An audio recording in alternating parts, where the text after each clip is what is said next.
everyone. Thank you all for joining us. I'm just going to give a 1 minute welcome before turning it over to Paul. I wanted to first say thank you for having us and thank you for feeding us. Both very important. This is the first North Coast Lunch and Learn sessions. I'll talk about this for a year. One of the questions we had: would anyone show up? Would anyone be interested?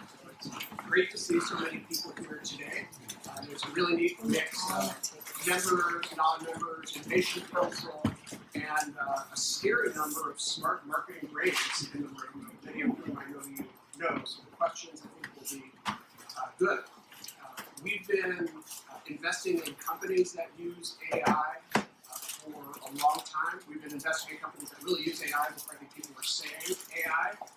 And in the startup world, we've struggled for a long time just to think about what the value of our data was. When we first started investing in 2007, primarily, we thought about the value of our data in terms of selling to other third parties. Right? All these companies will accumulate this data, someone else will want it. One of the fun things about AI is that there's tremendous value creation for the company itself to deliver a better product, to come up with better insights, to inform, really soup to nuts, all the good things about the products. We hear AI as saying at least one of every 2 startup pitches, and it's probably relevant in 1 out of every 15. So I think there's a tremendous education that has to take place with us as investors and with entrepreneurs in terms of what is true AI, what does that technology mean, and what do you have to start doing early on to think about how AI might move your business. So the longer I talk, the less you get to hear Paul, so I'm going to stop. There'll be a lot of time for Q&A, and the only thing I neglected to mention was just that prior to PR 2020 becoming an Innovation Council member, they have been a really good partner for a number of our early stage portfolio companies, including Streamlit Software, which is 2 stories down from us here today. They developed a great deal of their content strategy and allowing the early company to get some scale and build some expertise and thought leadership in the industry. So they're a good company to know, and would encourage you to talk to the team, Paul and Tracy, and others here as well afterwards. Without further ado. Thank you. So, welcome everybody. Just 1 minute on PR 2020 if you're not familiar. As I was saying, we're a marketing services and consulting firm. Started the agency in November of 2005, and then we were HubSpot's first partner agency in 2007, and ended up building what today accounts for about 42% of their annual revenue comes into this partner program that we were the origin of, and that's kind of what moved us to the forefront of technology and automation, and really led to a lot of the curiosities around AI that kind of brings us to where we are today. So I'm going to focus about 20 minutes. I'm going to talk, and what I'm going to tell you is practical to any business. It's practical certainly for marketing and sales, and definitely applicable for investing. And what Todd was just saying scares me slightly because it is really hard to invest intelligently in businesses right now because there are a lot claiming AI and machine learning, but we follow about 1,100 of them. About 500 of those have VC funding for over $5 billion, and many of them would be surface level AI at best, but they claim to be doing it. So to differentiate between truly intelligent software and minimal automation, it's very, very hard unless you know what to look for. So hopefully when you leave here today, that'll actually be one of the outcomes for you is to better assess investment opportunities. So I have, in the last 2 years, done probably 60 talks on AI around the world. And I struggled for a long time to very clearly make AI make sense to the average person. Most people we deal with are very beginner level. They don't understand AI, couldn't give you a definition of machine learning, don't know how they should be applying it to their businesses. So we focus on how do we make it approachable and actionable. So the best way I've come to explain it is my mother owns a Cookies by Design franchise in Cleveland. She started it when I was a junior at Ignatius. It's in Norfolk. I did deliveries for my mom in high school and college. And I would go in on weekends or on holidays. I would get my 15 deliveries. I would sit in the back room for an hour and a half, mapping the best route from A to B to C to D. using a road atlas. Now, when you show this to 20-year-olds, like I was at John Carroll's 2 weeks ago doing a presentation, no one doesn't really know what that was. I'd never used one before. So for us that are old enough to have used the road atlas, you know how complex it gets when you've now done deliveries like 50 different times, and now there's highlights everywhere. So prior to Google Maps, that's how I figured out how to do deliveries. Then Google Maps comes around, and now I just put in an endpoint. This is where I want to go. Google Maps then recommends to me alternate routes to get there. I can add a destination, and it'll reroute me based on that destination. It'll recommend flight options. If I'm going to, say, Boston, flight options, train options, plane options. John, there's food and drink over here. Feel free to move about. The key here, though, is once I choose my route, it'll actually reroute me if something changes. If new information becomes available and there's an accident or there's a slowdown, it'll route me a different way. There is no human at Google typing you, Steve, or Jane, or whoever it is, go around this accident. There's a machine learning algorithm that is learning as new data becomes available and altering the recommendations. You choose whether to follow that recommendation or not.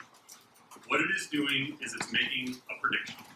And that is the simplest way I can explain AI to anyone. AI makes predictions based on data about future outcomes. The key, though, is it keeps learning and adapting. So Google Maps is where we would love as an industry to be. Think about all the things we do every day. We would love for a machine to recommend something, and then a human, a marketer, a salesperson, business person, decide whether or not to do that thing. Where we get a little lost is where this could all lead to. The fears of AI taking over the world, the autonomous vehicles that drive themselves. This is what you see in the media, and this is why people think AI is abstract and overwhelming and not actually possible. So what's happening here is this is a Tesla, nothing but Tesla, and this is a pilot of full autonomy. So you're seeing here the human is there for legal purposes. The car is 100% driving itself. It's recognizing stoplights, stop signs, pedestrians, other cars. It's reading the speed, the size, everything is happening. So it's largely using something called computer vision. Because AI is giving machines human-like capabilities of sight, of hearing, of voice, of understanding. So it's using all kinds of AI to do what it's doing. Tesla's now 8 cameras on board. All those cameras use computer vision. But at the end of the day, what they're really doing, and the breakthrough in autonomy, they're trying to predict what a good human driver would do. So the way Tesla is building autonomy and why they're so far ahead of everybody else in the industry, they have been mirroring human driving for the last 9 years. So while humans have been driving and making decisions, their AI software has been in the background learning what the human is doing. So now all they really have to do is take the best of those human drivers and predict what the car should do based on what the human had done. So we, as drivers of Teslas, have actually trained the AI to learn how to drive. No one has a clue that that's what was happening, unless you actually studied it, but that's what happened. So now it recognizes objects and it sees all these things, but at the end of the day, it's just making predictions. So the problem we have as business people, as investors, as marketers, as salespeople, when we try and look out to the future and predict what's going to happen, we can only think in a linear path. We can only look at the technology that exists before us and try and forecast what will that technology enable. So often say, like Steve Jobs 10 years ago when the iPhone comes out, couldn't have possibly predicted the impact it would have had on the change of humanity and society. Now, I'm not saying he didn't have an insane vision that no one else had, but he couldn't have predicted in 10 years what would happen. Because the future is actually like this, and it's accelerating. So this comes from Wait But Why, any Tim Urban readers in the room. If you don't read Tim Urban, I highly recommend it. He's amazing, and he did a 2-part series on the AI revolution, and these are illustrations from those articles. But he talks about this nonlinear growth of technology. So what's happening is the change in the world is accelerating at paces most of us can't comprehend because we don't understand the underlying technology that's driving it. So this is Sundar Pichai, the CEO of Google. AI is one of the most important things humanity is working on. It's more profound than, I don't know, electricity or fire. it seems absurd. But when you actually go into the underlying context of what he's talking about, it is fundamentally true and almost undebatable. So the impact AI will have will dwarf what the internet did. It'll dwarf every technology we've seen come before us.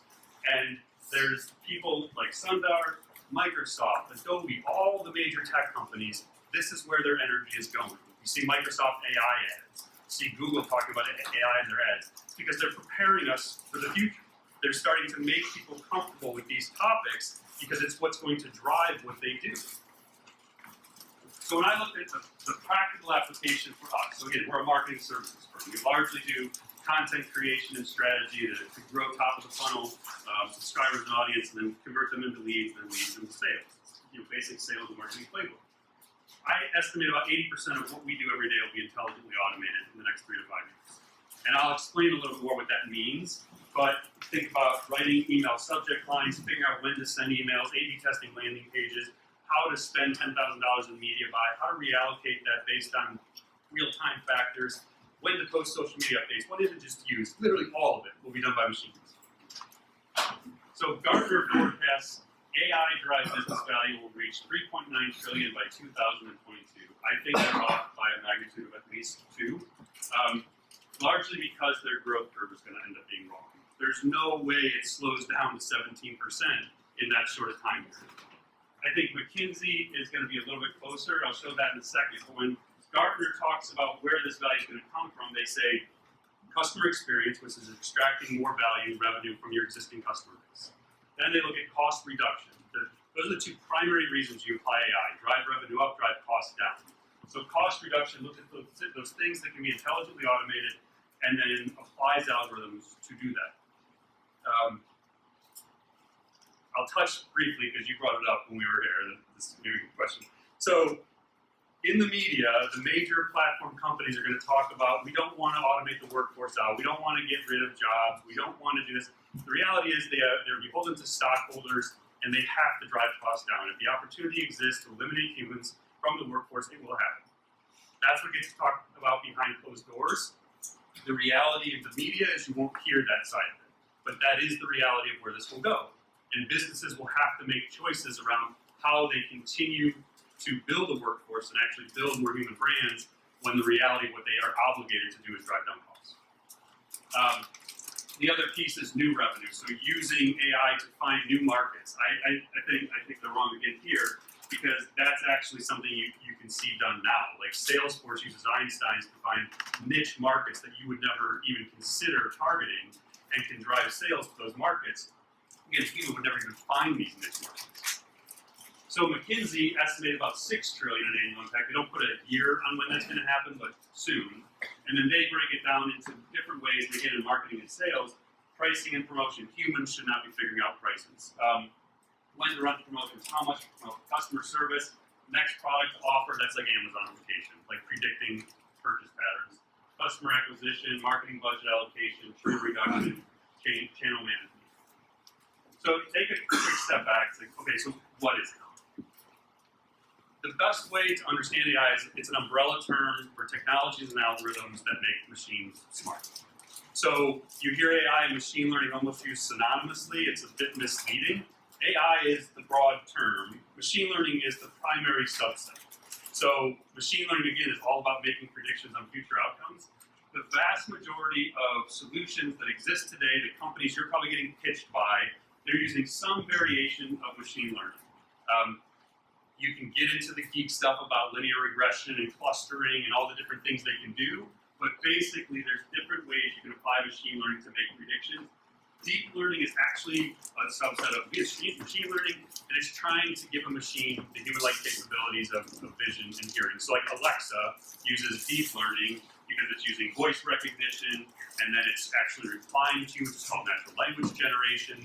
So there's these different forms, but again, all they're doing is trying to see, hear, understand like a human, and so they use something called neural nets to actually they try and understand how the human brain works, and then they give it that ability. So if you go back to the Tesla, a machine doesn't know the difference between a pole and a human. Like it doesn't come out of a box knowing those things. It has to be taught that. So they try and teach it to see things like the human brain sees it, except computers see things in pixels and zeros and ones. So they have to train neural nets to actually give it the ability to see, to know this is a pole and this is a human. So that's as complex as I'm going to get with that stuff. The litmus test is, does it get smarter on its own? So if someone comes to you and says, we're using machine learning to do this and this and this, and you say, okay, but does it get smarter by itself? Or are you just doing data science? So an example would be, there's an organization, a software company that assesses your writing as you write it to predict how well the blog post will perform. And so they use some types of AI, specifically natural language processing, which your Word docs use, to look at the words and understand them. Then they predict how well it'll perform and they give you a score. So on the surface, it's like, wow, this is pretty impressive. They're giving me a score to target for the quality of my blog post. What they're actually doing, though, is they're taking all that data in, a data scientist analyzes it. They're building pivot tables and all this stuff with data, and every 3 months they update the scoring model. It's not personalized to you, it's not customized based on your industry, nothing. That is not getting smarter on its own. The alternative is you let machine learning run, and it starts learning your content, your audience, your writing style, and it starts changing the scoring model based on how your content performs to your audience in your industry. That's a practical difference between machine learning and data science. So the biggest takeaway for me is this. You're using AI dozens, if not hundreds of times in your life every day. So from every app on this home screen of mine is using AI. So Facebook, when it recognizes people's faces in a photo, it says, do you want to tag Sally in this photo? That's using computer vision facial recognition software. When it curates the feed for you of what you're going to see, that's predicting which things you're likely to click on. It's machine learning algorithms. Google Assist or Alexa, when you talk and it understands, it's AI. When it responds to you, it's AI. Amazon predicting what you're going to buy. Photos, this is always a fun experiment. Search for any image you could fathom that would exist in your photos. Say beach, tree, ball, whatever. It'll instantaneously pull up every photo you've ever taken that has that image. You didn't go through and tag it that way. It just knows because it's looking and using image recognition to predict if that ball exists in the photo that you're out. So now if you're a corporation, let's say you have 1,000 images on your website, or you're an e-commerce company, you have to go through and tag every photo so that when someone searches for a product, that photo shows up. You don't have to do that anymore because there are open source algorithms that will actually read your images and tag them. If you save your photos in Google Photo or Amazon Cloud or iPhoto, every one of them reads everything in those images and tags them automatically. And so corporations, many of them are still manually tagging images, which is absurd. So here's an example. How many people use the Gmail app on their phone? Yeah. So did you notice like a couple years ago it started recommending these little smart replies down here? Did you ever stop and think, I'm training the machine learning algorithm right now every time you click one of those buttons? Probably not. You were. So they have a team, this is like late 2016, they had a team of 36 engineers trying to generate human language. And the way they did it was you as the human trained the algorithms. So it would read your email, it's using natural language processing to know it came from Sandy, the subject line is inbound party tonight, if you want to hit up the party with me, or partner party at 6:30, sure, yeah, I'm down, sorry, I can't make it. So I click, yeah, I'm down. I just told it that was a good recommendation. It'll now know to make more recommendations like that to me. It's not anonymizing it and applying that to everybody. It learned me, and it learned Sandy, and it learned the communications we have. If you use Gmail, every email you've ever sent and received has been analyzed by machine learning algorithms so they can make predictions, which you noticed last year, how many people in their Gmail app on their desktop noticed sentences now get finished for you. So here's an example. Taco Tuesday. Hey, Jacqueline, haven't seen you in a while. Finishes the sentence. And I hope you're doing well. And all you have to do is hit tab, and all of a sudden that sentence finishes for you. So what they're doing here is it's making predictions. That's all this is. They're predicting the next word you will write based on the previous words you've written in every communication you've ever had with that person. They do it instantaneously. So this is just probably step 2. What they want to do is actually figure out how to create human language at scale. So in the very near future, this technology will actually exist in Google Docs. And it won't just finish sentences, it'll finish paragraphs. There's a company called OpenAI, which was initially funded as a nonprofit by Elon Musk and Peter Thiel and a bunch of those guys. They did something last month that was able to start generating content at scale. OpenAI's principle is to open source everything they do. They chose not to release it because they feared it being used for evil.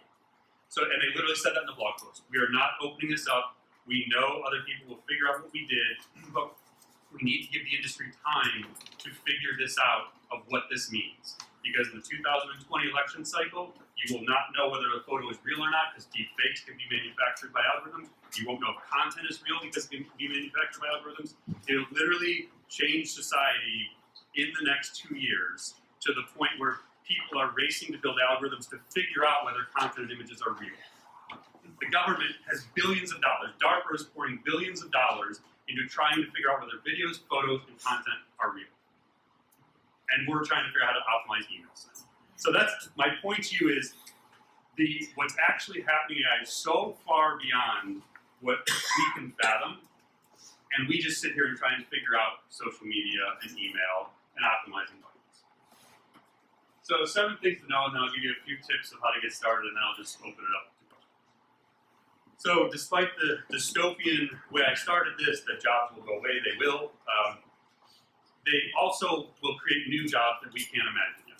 So like the example, you have to train this stuff. Like people who've made a career in customer service may spend the second part of their career training algorithms to do what a good customer service rep would do. That's an example of a job that doesn't exist right now, but will exist in the very near future. So the vast majority of uses of AI, especially in marketing and sales, will be a human and machine integration. An example of this would be in the healthcare industry. They're using AI to predict whether MRI scans or CAT scans are cancerous.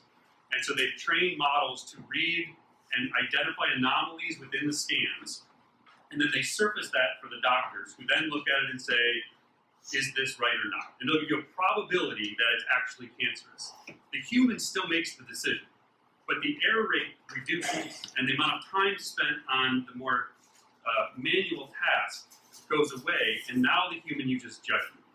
And that's the kind of thing you're going to see more and more as machines helping make things more efficient, and the humans spending more time doing the things they're uniquely capable of doing. It does solve goals or solve problems and achieve goals more efficiently when applied.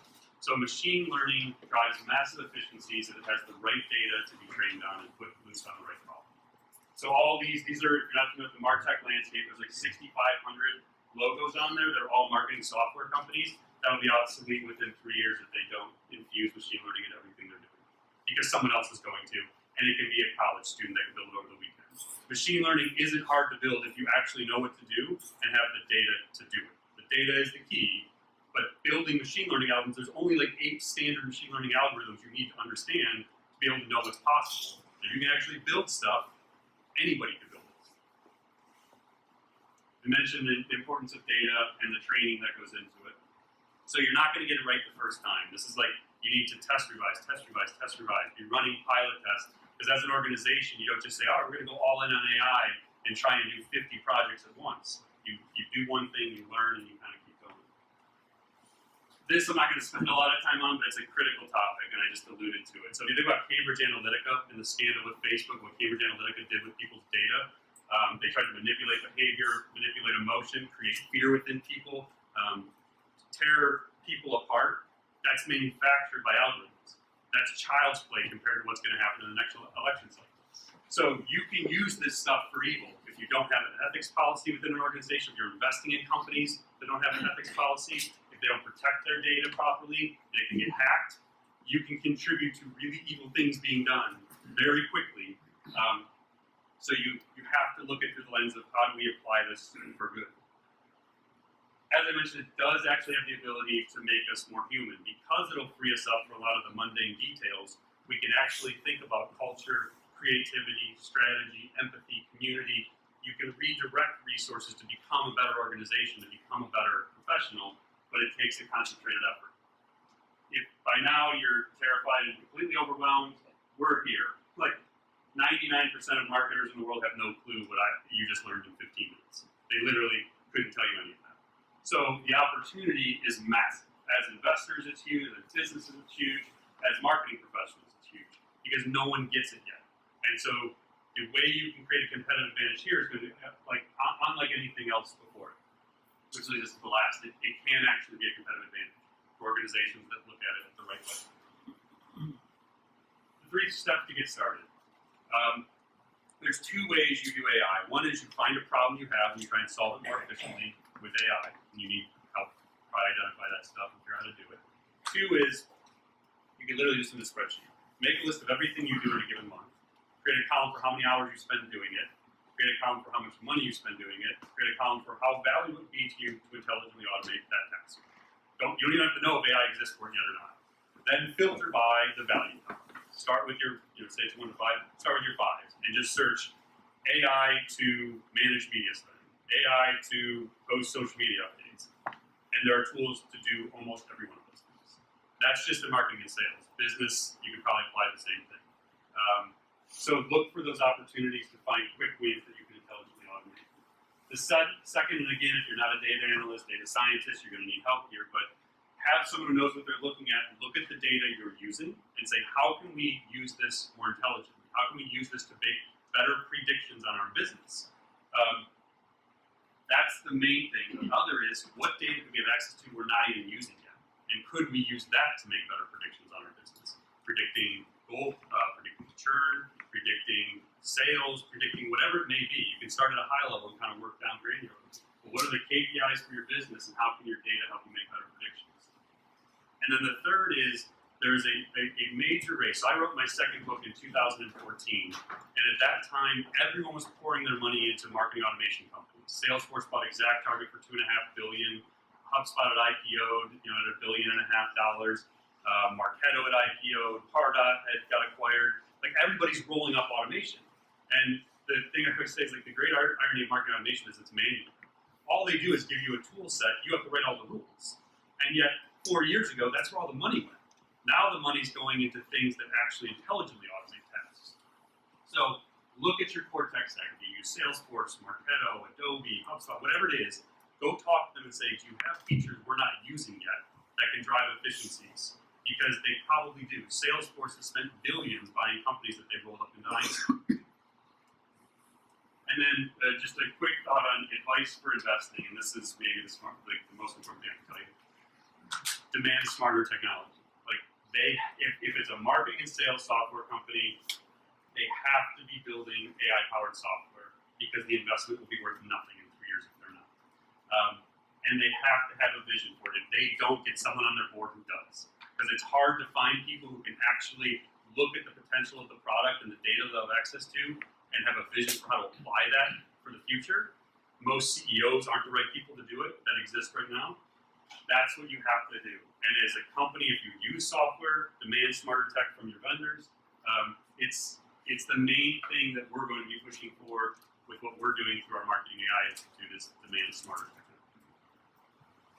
And then the last thing is to be curious. So this is a curated list. Like, I've read probably a dozen books on AI. I don't know if I would do it in this order. Yeah, it's probably a pretty good order. I'd start here. This is from the CTO of Accenture and another guy who heads up AI at Accenture. So I would read Human and Machine First, Reimagining Work in the Age of AI. That would give you a very base level understanding of kind of where this is all going. They have tons of case studies in it, and it's mostly business use cases, not specific to marketing and sales. Then I would read Prediction Machines, which is by 3 economists from the University of Toronto. Their main premise, they look at things as economists would look at AI, not how AI engineers would look at AI. And they say the 2 jobs that will exist in the future is telling machines what to predict and using human judgment of what to do with those predictions. That's it. Everything we do will come down to those 2 things in the future. And it's super practical. And the way they do it, through looking at it in the economist lens, it's really hard to walk away from that not believing what they say in the book. This is Kai-Fu Lee. He used to head up Google China. He now runs a venture firm in China. Super cool guy. I've actually interacted with him a few times through email. Like, really nice and down-to-earth guy. He basically talks about, this might end up being the most important for you guys, again, as investors and business people. He talks about the race between the superpowers for dominance in this area. And the only analogy you can look at is the race for nuclear bombs. was back in the 40s and 50s. That's where we're at with AI from a political perspective. There are many things with AI you probably shouldn't end up building, much like we probably shouldn't have built nuclear weapons. But the challenge is, if we don't, they will. That's the simple equation to what's happening in the world right now. And so you have billions of dollars pouring into these governments to build smarter technology that we're not sure exactly what it'll end up doing. But if we don't build it, they're going to, so we have to build it first. It's literally where we're at. So again, you can spend most of your time just looking at the practical applications to marketing and sales, but I would suggest you open your mind to where this is all leading, because it's going to have ramifications. I have a 7-year-old and a 6-year-old, and every once in a while I stop and try and actually think ahead to when they're in high school, like what is their world going to be? And it's kind of hard to fathom, but I look at things many times then as a father through the lens of like what world are we kind of going into. This would be the last, like when you're really ready to apply it. This just came out, it's like open enrollment, well, it started a month ago, it's supposed to be a daily enrollment. So this is run by Andrew Ng, who created Coursera. He built Google Brain. He's a Stanford professor. He's one of the foremost thought leaders in AI today. It's a 4-week course. It's all online, and you take quizzes at the end. It's like $79 if you want to get a certification. You go back, put the audio on 1.25 or 1.5 times, just like when you listen to a book. Do it in your iPad. You can actually click Save Note as you're going. You don't even have to highlight things. Like you can literally just save your notes and then do them all. This gives you a playbook for how to actually apply AI to your business. So I would recommend it. I think it's probably about 8 hours total program. And then we did create an institute around this in 2016. We publish 3 to 5 times a week. A newsletter that comes out on Tuesdays and Thursdays. And we have about 5,400 subscribers, growing 5 to 10% a month. 39% of subscribers work for companies with more than 500 employees. Every Fortune 500 brand you can think of, and every venture capital firm you can think of subscribes to this, as do all the major analyst firms. So we've kind of developed a niche in the market where we've become the go-to people for the application of AI to marketing and sales. This is just a sample of like the companies that are subscribers. Many of these have 5 or 10 subscribers from their company. And so as a result of that, we did launch a conference. So we're bringing a conference to Cleveland in July, Marketing AI Conference, NACON. So we have 40 plus sessions, 60 plus speakers. It'll be an international event, and it'll be at the convention center over 3 days. So we're anticipating about 400 to 500 people, but we're nearing a major sponsorship deal that we're hopeful will dramatically raise the profile of the event. And so we're making a big push on attendance. And so I ask for your help, even just spread the word in Cleveland. We'd love to get Cleveland organizations behind this event. And with that, I will stop, and we have 20 minutes for questions. I need water. Nice. Okay, who's overwhelmed? So I'll ask the first question. Yeah. So, one thing you mentioned about it, if we don't do it, they're going to do it. Yeah. It kind of reminds me a little bit, too, like in the digital advertising space with all the fraudsters. They're not going to do it, someone else will do it. So it seems like this kind of mess. Yeah. You know, it's going to go on for infinity unless some record comes in and says, enough is enough. You know, put in the context of China, North Korea, Russia. I mean, is there anything out there to kind of stop it? Because you got the election coming up, you got this. I mean, is there anything thinking like where do we draw that line? Yes. Almost like that Cold War, Yeah. aspect we had with in the 60s and 70s with the Soviet Union. It's called mutual contact. It's the mutual destruction. Mutual destruction. Yeah. Yes. So all major companies like Google, Facebook, they've recently come out with like ethics policies. Like this is our ethics in AI. You search for ethics in AI, you'll just find a laundry list of results of people that are putting their ethics forward. Much like when we were building nuclear weapons, it's not the job of the engineers to think about should we. Their job is can we. And if the answer is yes, then they do until someone stops them from doing it. So DARPA is probably on the books spent $25 billion, off the books 10 times that on AI over the last 50 years. Because the other one I didn't give you is Pentagon's brain, which I don't have here. But if you want to know what really happens, this is the book dating back to the 1950s that talks about DARPA's initiatives to build AI. So a guy named John von Neumann, who was in charge of figuring out the altitude at which to detonate the atomic bomb to kill the most people, he had this theory that machines could actually make these kinds of predictions, and we could build these intelligent machines. And so back in the 50s, they were literally making efforts to replicate the human brain. And so 70 years later, this isn't new. Like, AI is not new. What we didn't have, and why we went through these winters with AI in the 80s and even in the 90s, data and computational power. That's it. So we have big data now, and through the cloud, we have almost infinite computational power because it takes massive amounts of computational power to do this. So there's no technological restrictions to seeing this out to its full potential, and that's before quantum computing becomes an actual proven technology, and then everything happens.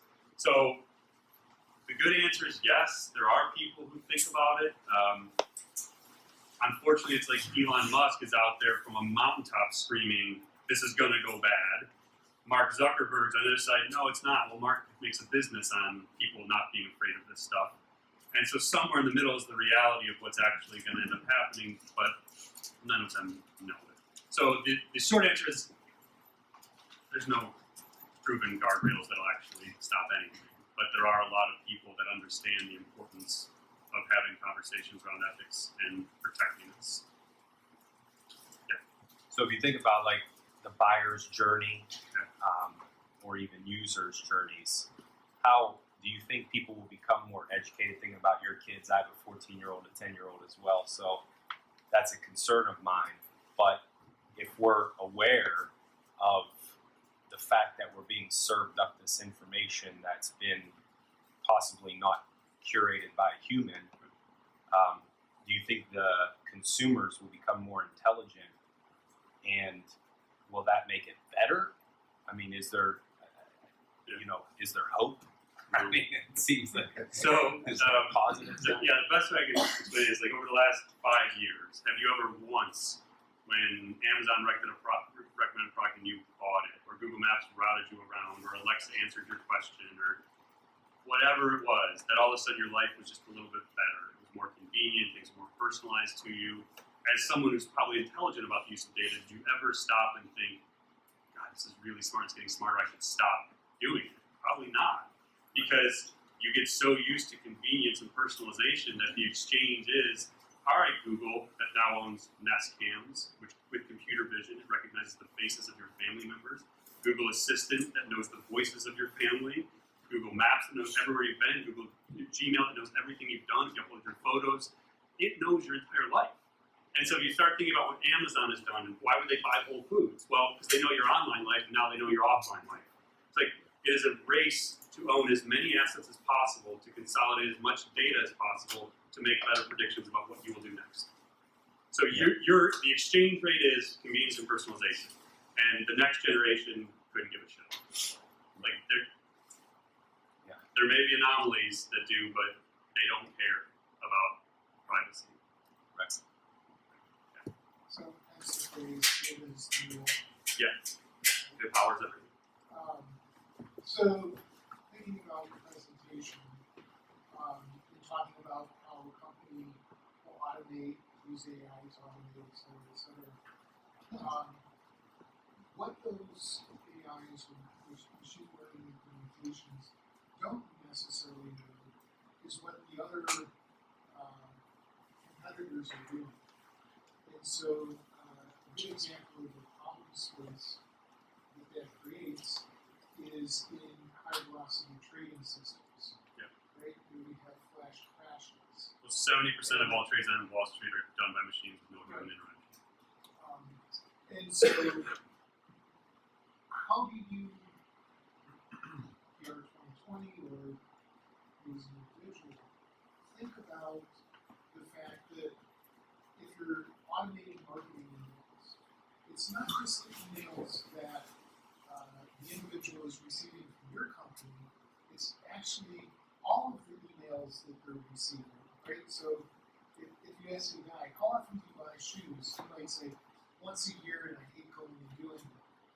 And I'll be stopped to ask a woman, and she's like, yeah, I go shoe shopping all the time, right? I shop for shoes I all want the to time. get those emails. And so there's a context to it. Yeah. And I don't know about other folks, I get over 1,000 emails a week. Gmail spends a lot of money trying to only show you the ones you care about. Yeah, I know, I have to go to the spam and recover. Promotions tab, social tab, that was all an effort to predict which one should be in your inbox. But helping companies with their marketing efforts, how do you think about that problem space? I honestly haven't thought a ton about when everybody has AI. Because it's so early, it's not worth a lot of brain power yet. But the data, at the end of the day, is the differentiator. So everybody can have access to the same tools. It's the uniqueness of their data sets that gives them the ability to make better predictions than other people. So if I was a major enterprise now and I had tons of data, I would be pouring money into data warehousing, integration of all my data sources. If you're a marketer, you have CRM, advertising, call tracking, automation, social, like there's dozens sometimes of sources for analytics and insights. How is all that talking to each other? So when you do apply machine learning, you have the data in order. Because that's the first step machine learning engineers are going to do. They're going to come in and look at it and be like, I can't build with this. The data's messy, there's nothing there for me. So big enterprise, this isn't new to big enterprise. Again, they've been 20 years they've been preparing for this and testing. So I would think about your data strategy, honestly. Like if you're worried about how we can differentiate when everybody else has this, it's the data, how you collect it, how you capture people, and let them give you more information. Yeah. So I have a question for you.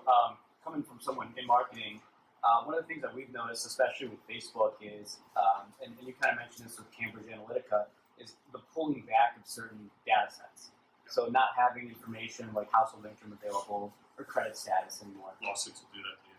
Exactly. And for some people, it's kind of detrimental to their marketing efforts. But how do you see that play as kind of between the good and the bad of having that data or refusing to have that data in the platform available for you? Yeah, it's a really good question because even it goes just to cookies in general. So we know how the internet works, and you can cookie someone that comes to their site. GDPR changed that a little bit, and like your ability to actually get that data. But the internet and personalization is largely built on technology that was never meant to do what it's being applied to do today. So just the obsoleting the current application of cookies in the next 5 to 10 years would dramatically affect that. But you do have to think about personalization requires them to give you data. So it's why Google does all the things they do. You're going to continue to give them the data they need because they've created value in your life. That's why Gmail is free. Like, how much would you be willing to pay for Gmail? Probably a lot, but you don't have to. But you're paying in your data. So I think that's the thing that when you look at these major companies, they're like even Facebook now, they're struggling.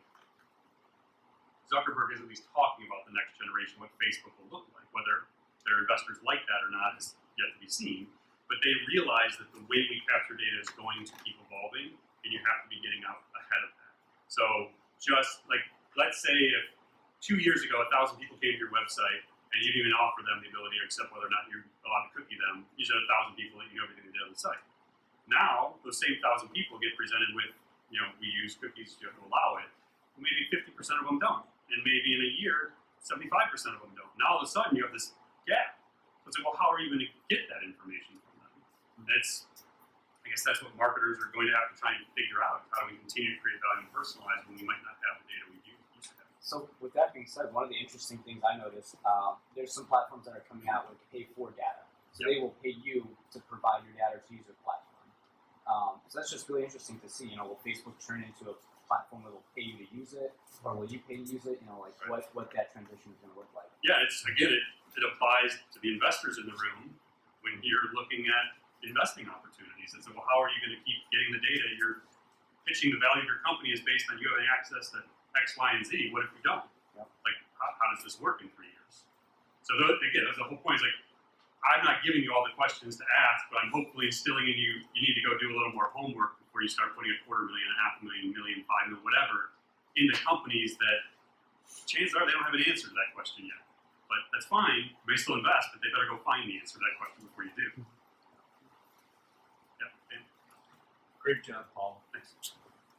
what are one or two incremental content sources that you look to on a day-to-day or a week-to-week basis to stay up the curve?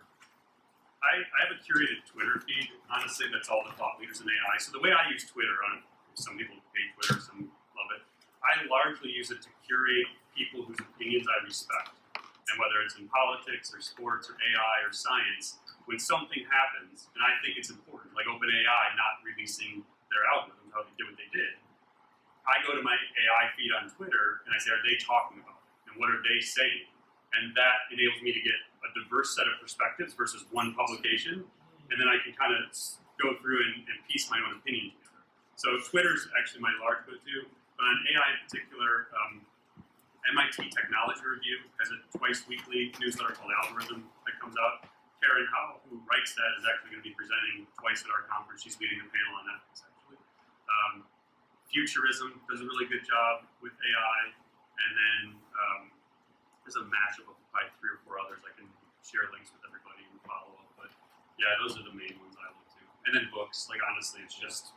But Andrew Ng, like you can just follow Andrew Ng and generally get a better sense than the vast majority of your peers.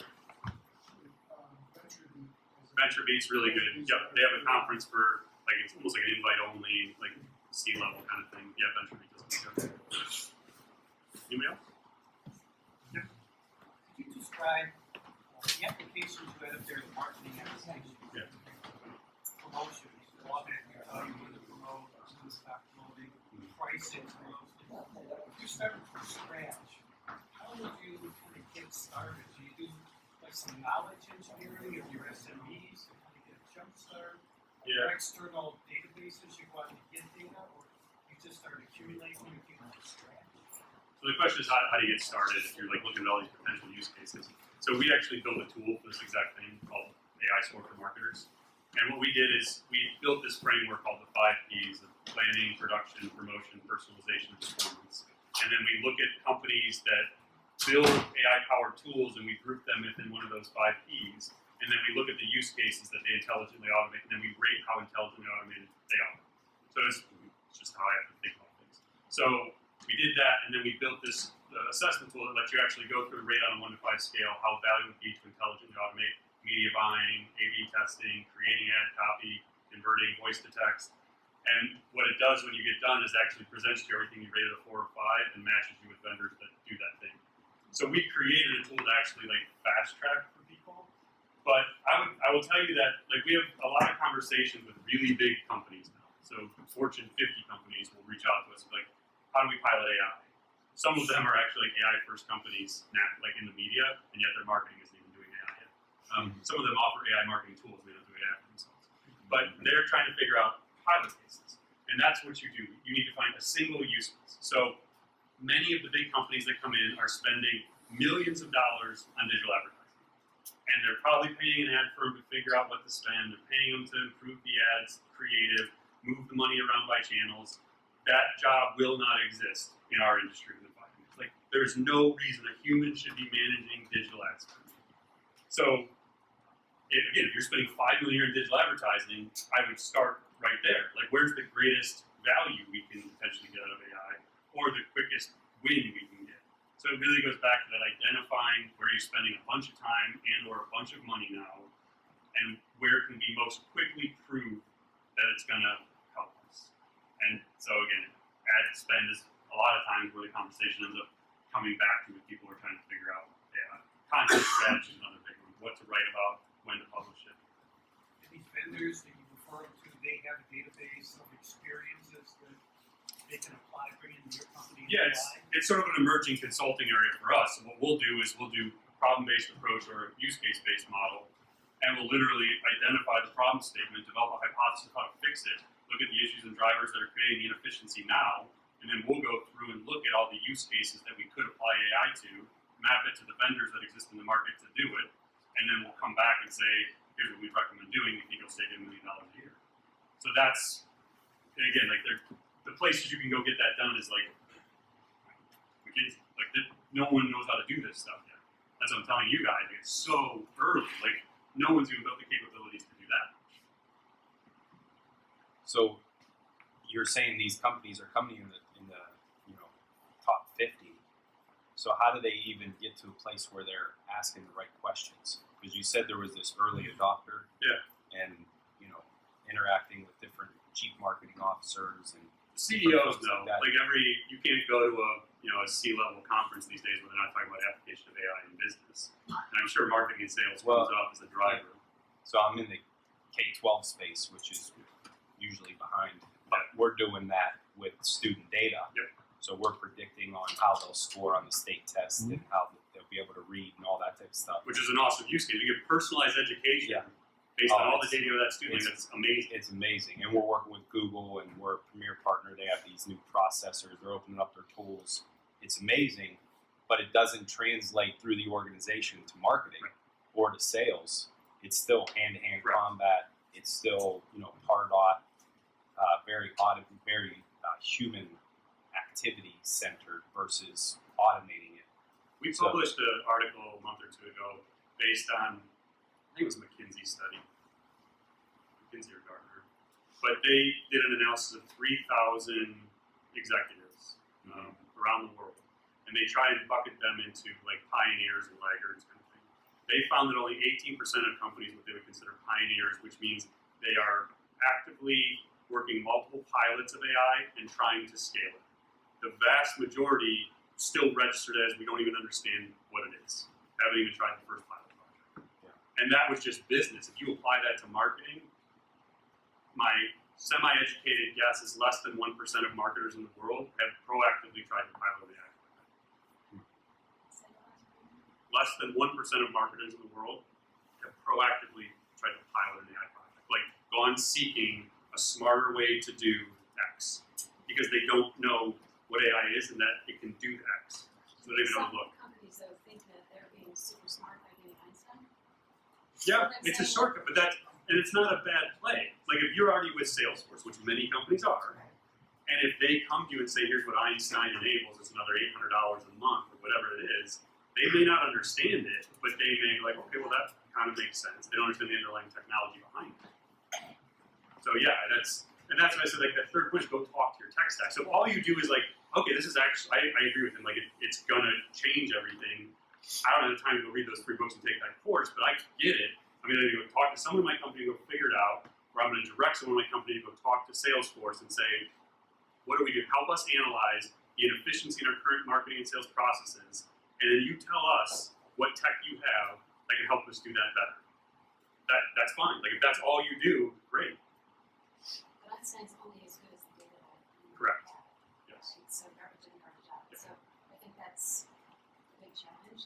And they may not tell you, salespeople may not tell you that, but you now know to go back to, is this really going to work for us? Like, So to that point, if you are looking as an investor, you invest in a startup company that doesn't really have experiential data, right? Right. So they know who they're targeting. Is there a way to use AI to gather that data from the client you're looking to sell to? yeah, so what you would do in that case, like, using Facebook advertising, you're using AI. Like, it's recommending creative to you. It's recommending niche markets. Like, I think he was mentioning education. So Right. let's say you were in a very specific area, like real estate education, financial education, some kind of platform that's available online. How could you have that startup company find that ideal client using that? Yeah, Is that no, it's a great way to look at it. I think the question, the key becomes when you push them on the marketing and sales. Like, how are you actually going to create demand in the market for this? Where's the audience going to come from? And if their answer is, we're going to do email and we're going to buy some lists and we're going to do this, it's like, no, there's smarter ways to do that. Who in your organization can go find the smarter ways to find the audiences, to understand what competitors are doing? It's like someone has to take the lead going seeking smarter solutions. gathering data on existing markets? Because you can get third-party data in some cases, or you can use platforms that are anonymizing data. So if you think about HubSpot, it's 60,000 customers. If they can anonymize that data and then group it by industry and by company size, that's a starting point. Because they can then make predictions much better than starting from scratch of the likelihood of someone clicking on this link or taking this action or buying this product if they have anonymized data. So again, it goes back to what platforms are they using in their tech stack to grow the company you're investing in. So it's possible to use AI to do smarter marketing without having to go buy 10 tools. to know what they're looking for? Yeah, that's a really good question. That's the kind of thing you bring up to them, like just ask them when you're in a pitch meeting. The other thing is, there is an amazing amount of data sets available, either free or pay to play. It's just a matter of finding the ones that are relevant to your needs. And taking those and being able to merge and synthesize metadata from those data sets. You just need people to know what they're doing. Yeah. All right, let's just past 1 o'clock. There's one more question, and then I'll turn it back over to Todd. Yeah. I just heard experiential data. Yeah. And how does one capture know-how that will create solution, something that is usually required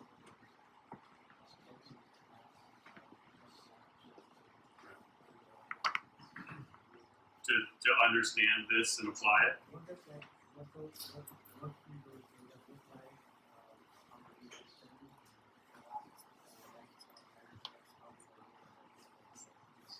So, like, how would you find people that can do it, or the?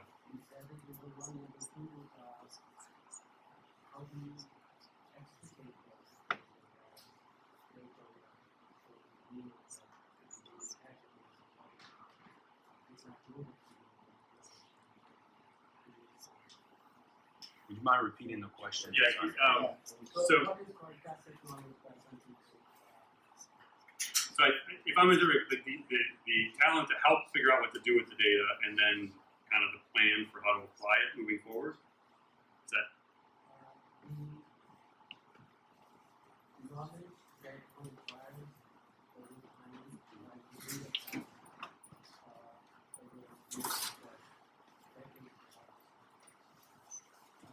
So, how do you take the knowledge from a worker and apply it to data? how do you do that? Yeah. The answer is more likely almost always the textbook answer or what you think it is. If you watch them do it, it will be different. So basically, how do you teach the machine, like to do what a human knowledge worker maybe has done? How do you apply years of experience to? Yeah, so it's kind of like the Tesla example where it's learning in the background. So there's a major hedge fund manager who has for years been trying to basically emulate his own brain into an AI. And he does it by teaching it the decisions he's making as he's going. And so basically what you think about is how do you let it learn over time from either an individual or a group of data. So like robotics is a great example. There are robots now that can actually learn by watching what a human does on an assembly line. Just sees it and applies it. So that's where you run into limitations of the data. So if I wanted to like teach an AI how to run my agency, take decades. Like here's how I made the decision I made. And you're trying to give it kind of that intuition of what to do, but that's hard to do on an individual person basis.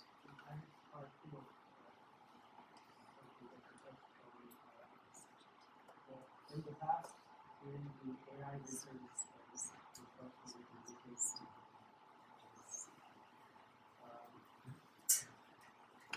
I understood that today we have overcome that problem of even if the ones that problem because they are data and compared to the problem with that. But how that problem is it's kind of NP, different It just takes money. Like to apply it to problems that aren't so obvious with data, it takes someone with the initiative to do it. So again, like Thomas Pefferty hacked NASDAQ in 1987 and taught a machine how to take the feed from the data, and the machine started making trades. And the SEC convinced like you're not allowed to do that. You have to input it. So he built a robot that could read the screen and push buttons. So like Wall Street has been doing this since the 80s. So every industry just takes someone with the vision and the money to look at how do we intelligently automate this industry or this task to build it. There's very few technological limitations to do these things. There are some things that are really hard that like empathy, maybe no.